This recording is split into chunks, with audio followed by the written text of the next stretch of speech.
Hello, and welcome to what will be our 40th episode, I believe. Just wanted to preface this one because it's a little rough. One of the crew has been in the hospital for a bit. He's on the mend, so he's going to be all right. We recorded this in his hospital room on a day where we're having severe weather, so there may be skips and jumps from where the doctor came in to talk to him, or that one time when the nurses came in and drug us all out of the hallway because there was a tornado warning. And I know at one point you can hear the weather reports because we turned up the TV loud enough that we could keep up with it. Hopefully it won't be too disturbing. Hopefully you'll still enjoy the episode. And hopefully by the next one, he'll be out and we'll be recording like normal. It's also why there's been some delay between this one and our previous episode. So anyway, with no further ado, we will get into the episode. Howdy, and welcome to this week's episode of Man, We're Too Old for This. With us today is... The experience that some call Jason. And the Todd Father. And hosting today, the token uncomfortable in a hospital, Tarky. We're here today talking about Endgame. Marvel movie came out a little while ago. And I'll go ahead and say, probably going to have spoilers. Yeah. The embargo's lifted. We're probably late doing this, truthfully. Yeah. But we had reasons to be late, so don't worry about us. Well, worry about one of us. Ow. Danny's not here. Oh, that's true. Yeah, worry about that. Worry about Danny. Always worry about Danny. So who's kicking off? Well, how do you want to kick it off? Because I want to kick it off with a very basic question. Did you enjoy it? Did you like it? That's two separate questions, obviously. I'm not doing some kind of poll. Do you like me? Yes or yes. Okay, I'll start off with that one. Did I enjoy it? Yes. Did I like it? It changes with time. It's one of those that the more I think about it, the more I find wrong with it, and the less I kind of like it. But the last 45 minutes, the last 45 minutes are mad neat until you take time to realize that it basically ended the way every Avengers movie has ended since the first one. With a big CGI mashup. I don't mind the mashup too bad. It became a bit of a cliche. I would like to have seen an Avengers movie where it was just them versus a villain group at some point. Which you could have done in this one if you'd had Thanos and his lieutenants acting as a unit more. You could have had the main Avengers fighting them while all the other folks that end up rushing in could have taken on the army. Yeah, you could have, but what the hell was the chances of that shit? Because frankly, really the way they treated the lieutenants was, we've already seen y'all get beat, shove y'all to the background. Yeah. They barely used them at all. Yeah, we've seen you get killed once. We bring you back long enough to kill you again. Yeah. That's kind of it. So Jason, what about you? I like the movie as I'm watching it. Visually, it's neat. It's kind of like the rest of you, though. The more I think about it, the more kind of plot holes there are. The treatment of some of the characters really bothered me. I mean, that bothered me. The treatment of some of the characters bothered me walking out of the theater. Some of this other stuff has taken a little more time. Now, the stuff that I liked about it, the stuff I was sitting there and I just really liked as I'm watching it, I mostly still like. So what did you really like while you were watching? I know I had a list now. I forgot what it was. I like the fight. I like that they kept the 5 years later, and you get, they give you some impression of Loss. Yeah, kind of what the world has gone through. Half its population gone in that time. That gave some weight to it. At the very beginning, before the time jump, I like how hard Thor was taking stuff. Yeah. It looked like you might actually have, a serious plot line with him. Until they said the hell with that. Yeah. And turned him into a joke. Yep. For the rest of the entire rest of the movie. I mean, it's kind of what happens when you go, hey, I'm going to do this, and then it fails on you. And you go, well, I'm going to do this. You kept a positive attitude for 4 failures in a row. eventually you give up. I don't mind that they made him a drunk. You know, that you find Yeah. out that for them 5 years he was just a drunk. It's the fact that they made him such a joke for the entire movie. Yeah. You don't even feel sorry for him anymore because he's just so goofy. And while we're on that topic, I really liked how they really snuck in a huge jab at the comics with him. Because he sits there, he's been a drunk slob for 5 years, puts his hand out, Mjolnir comes to him and he goes, I'm still worthy. When in the comics, he was tricked into thinking himself unworthy, And loses. and then hammer. found out, oh, I was tricked, and somehow he was still unworthy of a hammer that he got tricked into believing he wasn't worthy of. And that's been going on for years. Yeah, and it has been years. Yeah, because he's still not worth it. Despite the fact he's doing the exact same he was doing when he was worthy. Yep. But anyway, but that's a dig I found, a great dig and joke to me. If they intended it that way. It may have just been a reference to the unworthy Thor. I mean, even if it was an unintentional dig, Yeah. it's like unintentionally insulting someone you kind of wanted to have insulted for what they did. Oh yeah, another thing I liked was the how many Cap moments they slipped in there. You know, This was Cap's movie, him lifting a hammer. where Cap was barely in it in the previous Infinity one. War. Yeah, this was Cap's movie. But, you know, lifting the hammer, which is out of the book. Thanos destroying the shield, which is out of the book. Even the Hell Hydra. Even though that's a moment in the book people don't tend to care for, it was one straight out of the book.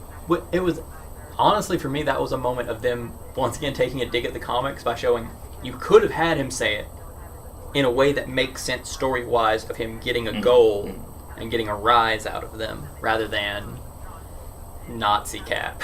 Yeah. You know, finally had a Avengers Assemble. Which was kind of my moment in the thing was, oh, thank God he finally, when he goes Avengers Assemble, I lost my shit.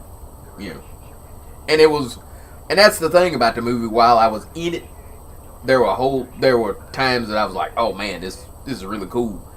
It just didn't survive the cool off.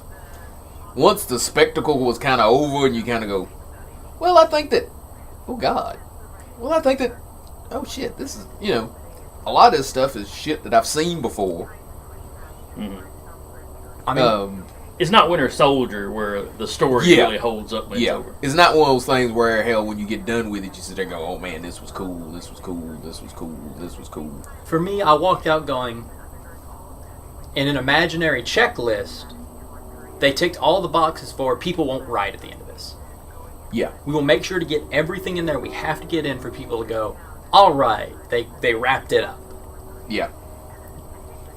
But then they had such a long checklist of things they had to eventually get around to doing that it kind of took up. That's true. I've heard complaints that it was too long. I don't think it was too long. It took that long to set stuff kind of up. And to be fair, with it being a part 2 of a sad ending film, you had to have a decently long setup, Yeah. especially for the halfway convoluted plan they had to come up with. Yeah. Because you had to have that, and you had to have kind of the, that was all the setup to the emotional moment of On Your Left. Yeah. Because, they let it get right to its darkest period, and then you hear Sam in Steve's ear, on your left. And there's your hope, and then the big fight. But it's one of those kind of things where, honestly, when I sat around and thought about it, it was like, okay, if you took the big fight out of that movie,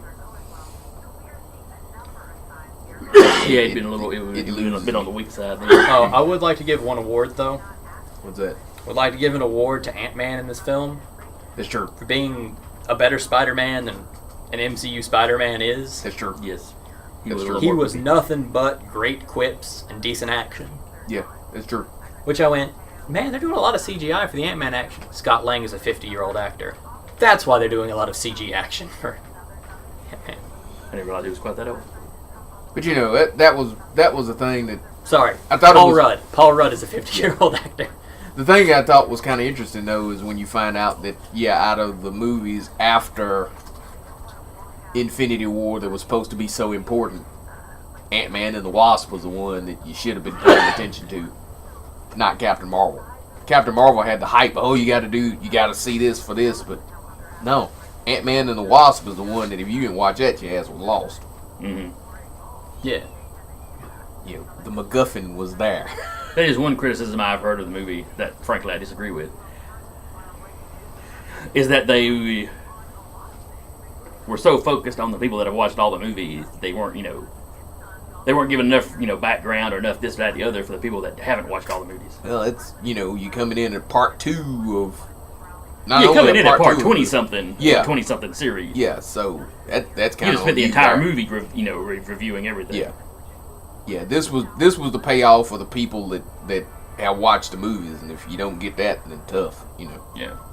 Go watch the movies and then go watch this, or sit there and don't know what the hell's going on. Or sit there and bother your buddy next to you that has seen them all. Yeah. Where's this from? What are they talking about? Why is this important? Who's the blonde? Who's the glowing blonde? Yeah. Which they've... Can we all admit now that she was completely shoehorned into this crap? Yeah. She doesn't fit. They marry suit her to the point that you don't know what she's going to do in her next movie. My thing with her was not necessarily... The Russos decided we are not going to use Captain Marvel as a character. We are using Captain Marvel as a plot device. Right. We need this to happen. How can we get it to happen? Use Captain Marvel. The trick is they could have given that to other characters and it'd been more satisfying. In other words, Thor could have found Tony. Thor could have taken out Sanctuary too. And it's satisfying in that his story's wrapping up. This is about the original Avengers. Give the original Avengers some shine. For God's sake, let Hulk punch something. Yeah, it would have been nice if they go, well, the Infinity Gauntlet is going to kick out a bunch of Gamma. If you'd have got rid of Green Ruffalo and actually had the Hulk show up for a little while. Because I'm sorry, that was not the Professor Hulk by anybody's way, shape, form, or the imagination. That was Green Ruffalo. That was not anybody's Hulk. Now, to be fair, as a character existing, I found a joy in that Hulk of it's something newish. That it's the one person, because I wanted there to be one person, and he was it, the one that got something good out of the snap. Because Thanos' whole thing was how great it was going to be, and it was, shite for everybody. I wanted there to be one outlier to show Thanos being a complete moron who doesn't understand the scientific theory. Because he only ever shows one example of it working. That's true. Because Thanos talks about when he half the planet Gamora's from. He went back, it was great. It's the only example he ever gave of it. And that was, Infinity War. But in Endgame, I wanted there to be one character at least that got a positive reaction out of the snap. Yeah, Tony did alright. Yeah. He lost a fake son and got a real daughter. To be fair, if they had succeeded and he had been trapped there and then rescued, he probably would have married Pepper. That's true. That was coming up anyway because Wong was invited to the wedding. I'm disappointed that you didn't get to see anything from the wedding. That's true. I wanted to see Wong scarfing down hors d'oeuvres. That would have been a happy moment in a movie that was, depressing. A movie that had... They were going out of their way to be depressing. That's true. To keep everything depressing to the very end. And then ended with a funeral so it could be depressing. Well, that way it will be taken seriously. They're starting their Oscar push. Yeah. Which it does not deserve. Nope. It does not deserve an Oscar push. It does not deserve an Oscar nomination. Nobody in it deserves an Oscar nomination. It was not that big of a deal. We will take a moment to edit this out. I would like to have an extended moment to complain about Thanos in this film.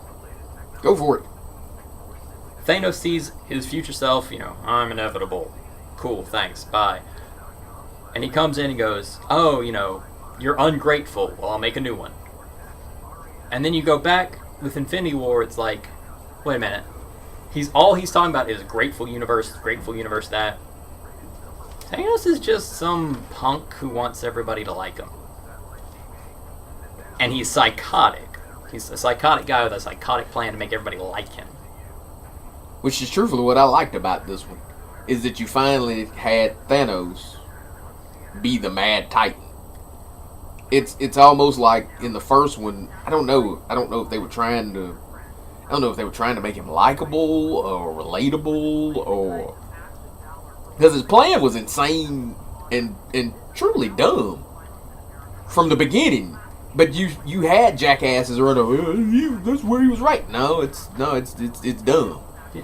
His plan was dumb, but rather than play him like a psychopath, like they should have, they got him caring about Gamora and crying over a loss and mourning. That's not Thanos or Titan. At least in this one, you got Thanos or Titan. That son of a bitch is batshit crazy. And his plan is sick and batshit crazy. He talks about what he's going to do to Yeah. save a little world. He's going to enjoy it. Yeah. Yeah, but like, from a point of, he's the same Thanos from Infinity War just earlier. My brain just goes, he's the kid you handed a Rubik's Cube to, who then cracked it with a hammer and put it back together and said, I got it. He went, that's not how you're supposed to get it. And you jumbled it again. He went, okay, I'll fix it this time. And then he comes back to you the next day, hands you a finished one. You go, oh, good job. And you see in his backpack where he just bought a new one. Because he's not smart enough to fix the one that was messed up. True. I'll give you that. It just bothered me. It's like, he's supposed to be smart, but now his motivation's all over the place. Yeah. Like I said, I'm going to fix this universe by destroying it and making a new one. That didn't fix it. He just made a new one. Well, I kind of liked it. Oh, you wasn't grateful? I succeeded and you wasn't grateful? Well, I'll show you the next time. I'll wipe out everybody and I'll create people that are grateful. And you listen to that plan and go, that shit's crazy. Exactly. Yeah, that's Thanos. He did a great job of pulling him back to being crazy. The problem is, this isn't a standalone. The previous one was, I'ma fix this. Yeah. And it didn't fix it. And then when it didn't fix it, he said, well, I'ma fix it by not fixing it.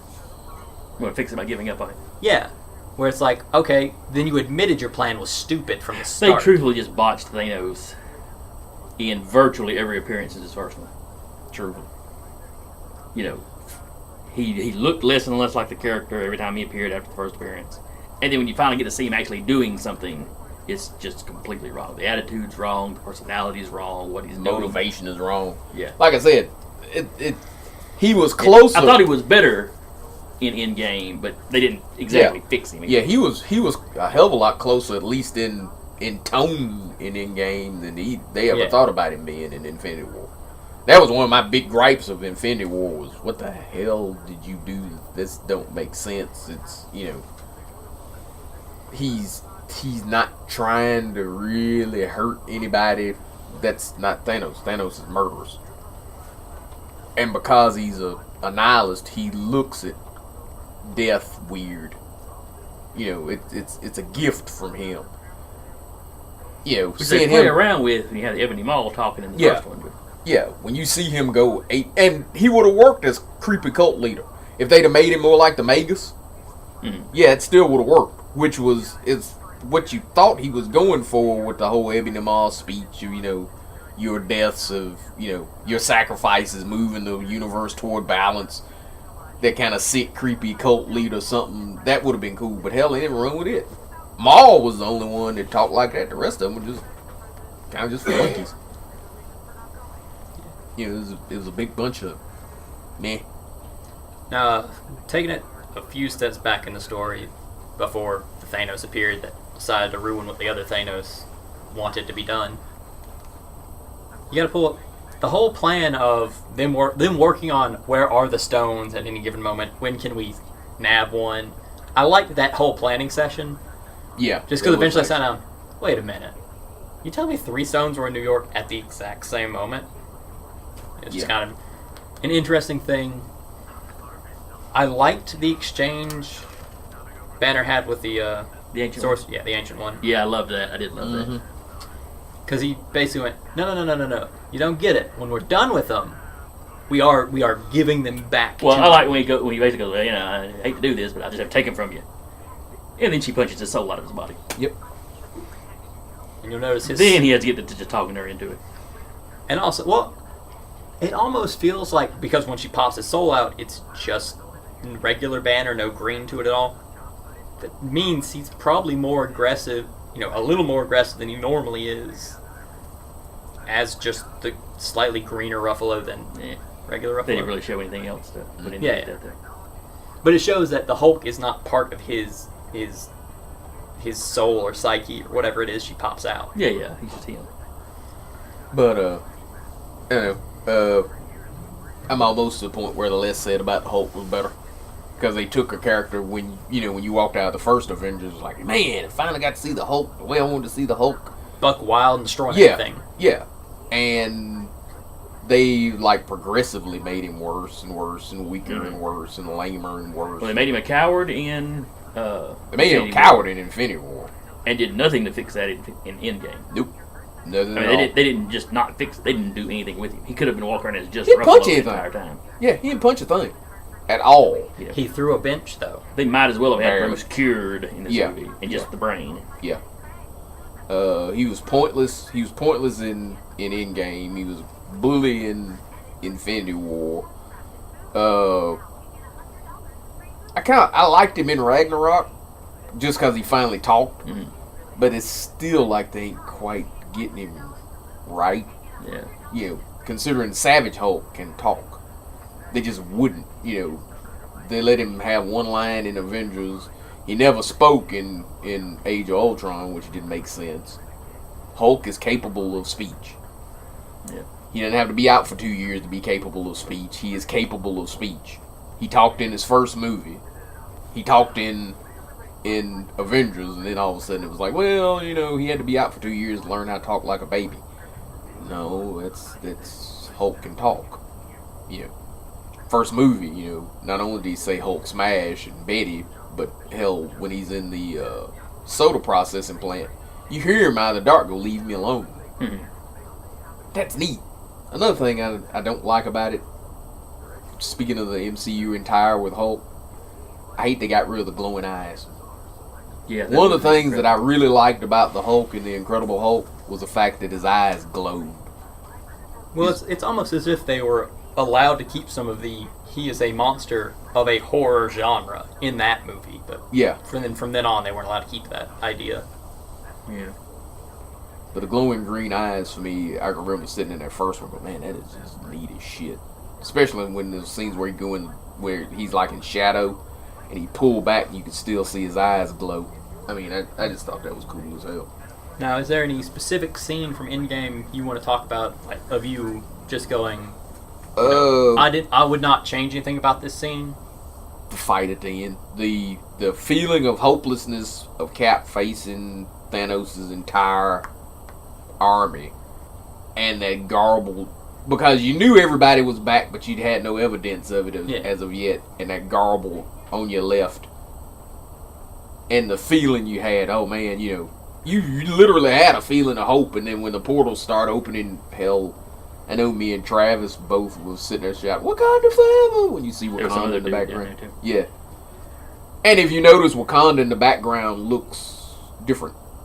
It's more advanced even than it was before. Another thing that I like about it from that point, that in Infinity War, when you had the final battle in Wakanda, there was no man, they got a tornado warning. Sorry. Well, yeah. Carry on.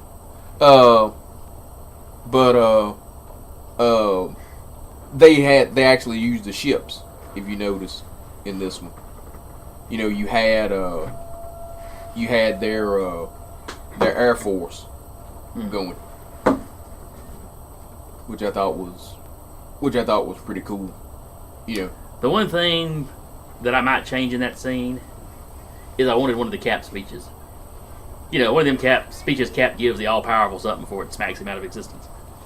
Yeah, the tricky is, if they'd done that, they would have had to made it like the comic. They would have had to have smacked him out of existence. Which, that was kind of a worry of mine. I didn't want Cap dying. Yeah, fair enough. I was truthfully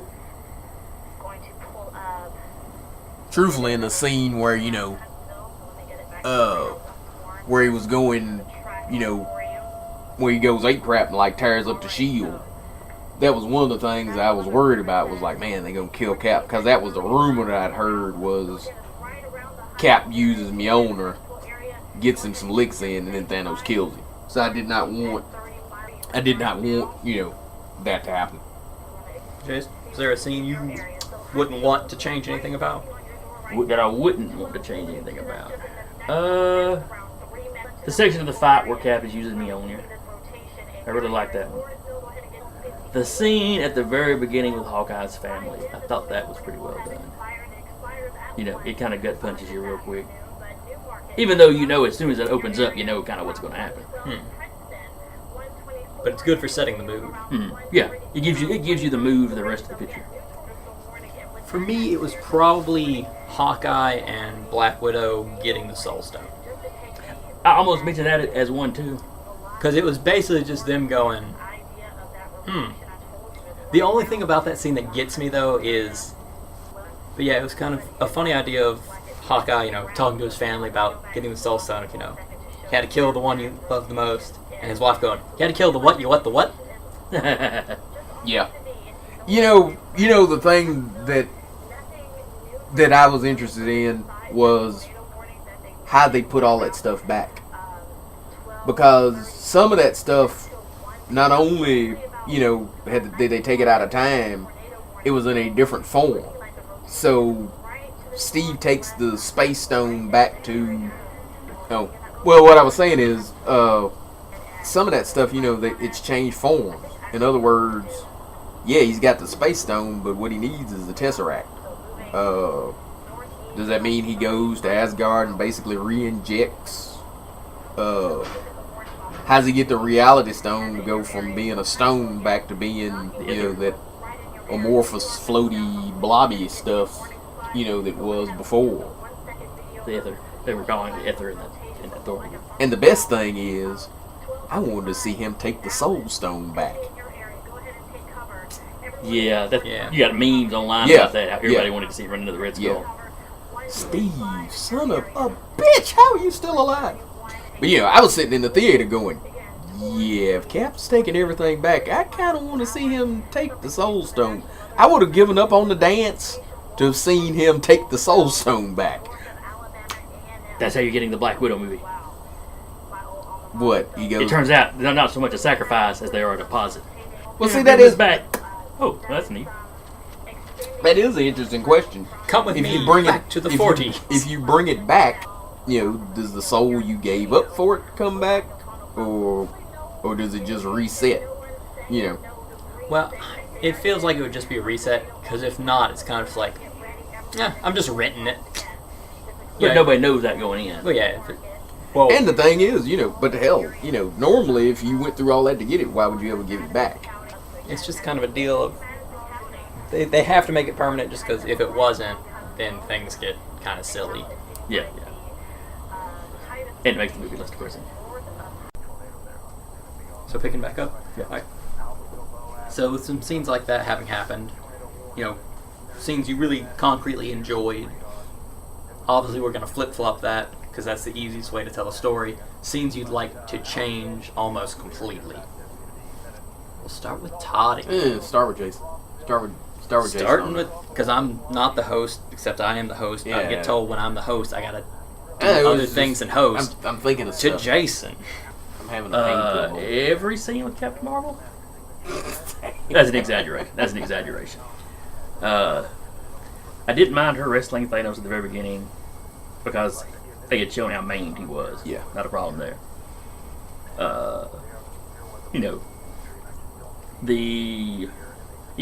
When she's communicating with Black Widow, that's fine. Her and Rocket dialogue is fine. When she shows up and just takes the big spaceship out, it's something you saw her, it's the kind of thing you saw her do in her own movie. That's fine.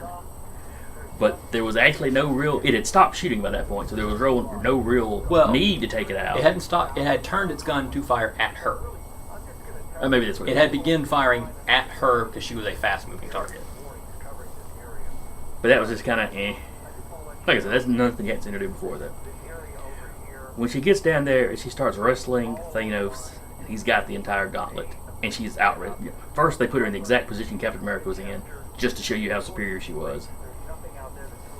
she's Thanos. You have seen handle Thor. You've seen him whip the Hulk. You've seen him whip the Hulk quickly, and now he's got all the gems.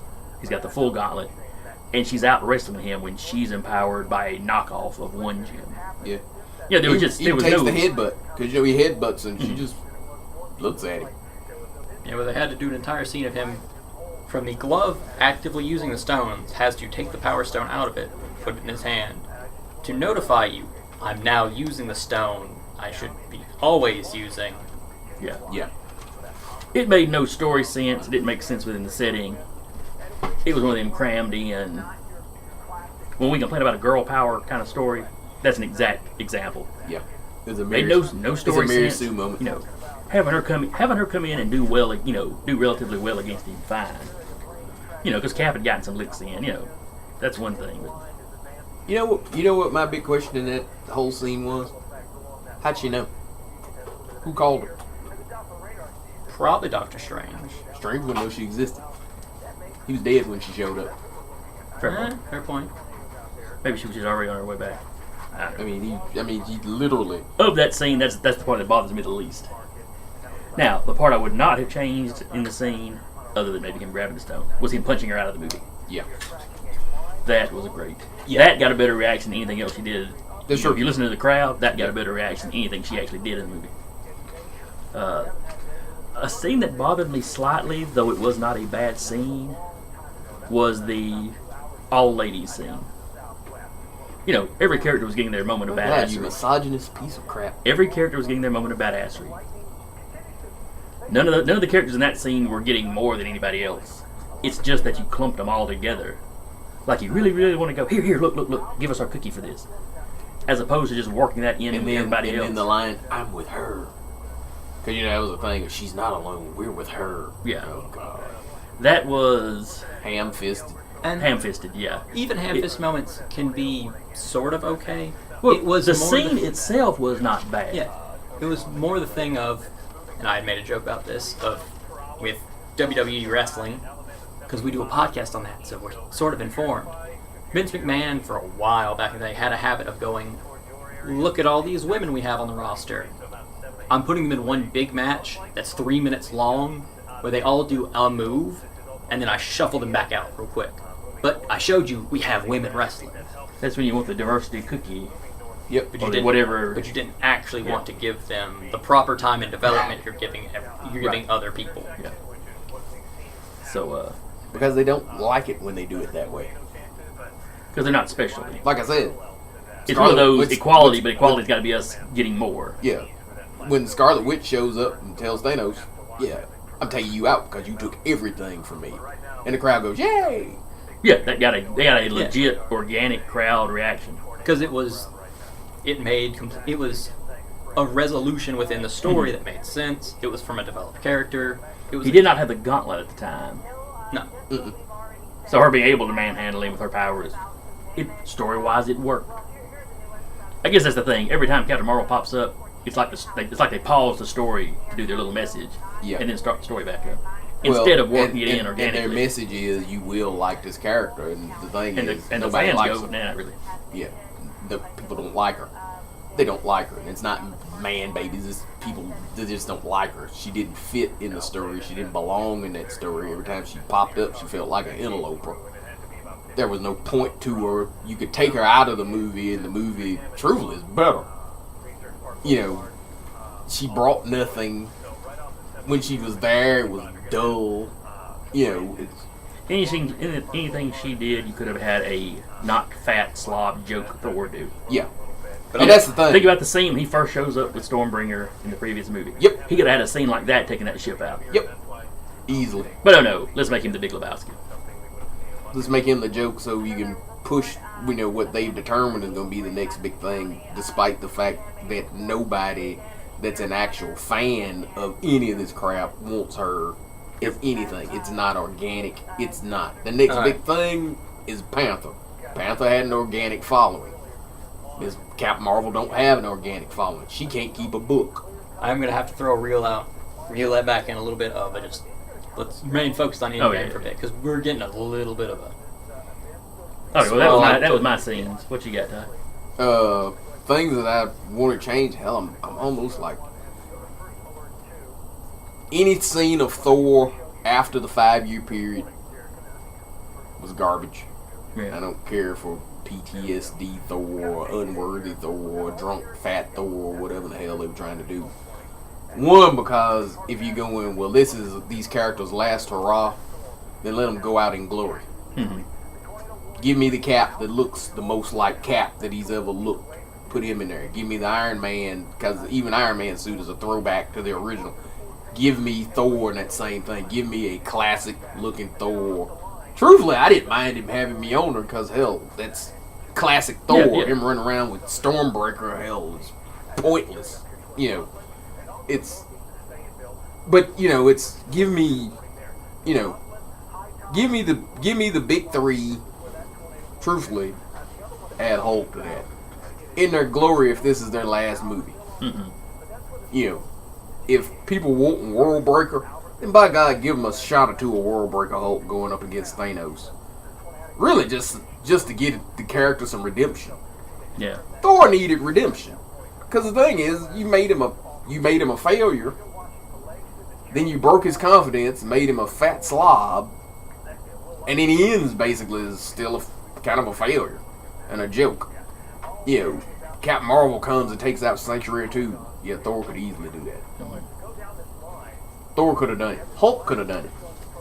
There were characters there that could have done it. I mean, frankly, from And it would've been earlier in the satisfying. fight, it looked like Giant Man could do it. Yeah. Because Giant Man took one of the whales and just popped it sideways. Yeah. Well, he was as big as it was at the time. So yeah. Right, But the trick he could is- have jumped is- up and grabbed and Yeah. pulled. Yeah. Oh, yeah. But that would have been satisfying for anybody that's leaving. Let one of your original Avengers take the damn thing out. Let them shine. Don't worry about what's coming next. Let your OG shine on that one. And they just seem determined that hell, Captain Marvel was just gonna be it. She's just it, you know. Panther, fuck him. Spider-Man, yeah, you get a little something, but truthfully, when it comes to it, fuck you. Captain Marvel, she's all, and she's the one, and we're with her, and you gonna kill it. But they've had 10 good years, so yeah, it killed the books. It'll kill the movies. It will. You will have half your fan base basically go, fuck it, you can have it, shit. And now that you have nothing, and I know it's kind of segueing, but it's now that you have nothing, there's nothing to draw you to Phase 4. As it stands right now, No, there's Phase not, 4 is gonna have to set there's its not own stuff. one damn thing to draw you to Phase 4, which means it's got to sit on its own. It means you're gonna have to do something, because there's no reason to go see Spider-Man Far From Home. The story's over. The days of is a gem gonna pop up in this movie, or is it gonna advance the meta plot some kind of way? That's done. Now these characters have to stand on their own 2 feet and Start building up again. yeah, from and out of what they point got, A. And truthfully, when they start building, if they do another space-based threat, they gotta be careful about what they start building, because if it's too much like the previous one, you're gonna lose people too. yep, and you won't care. That's the thing. Doctor Strange ended it apart.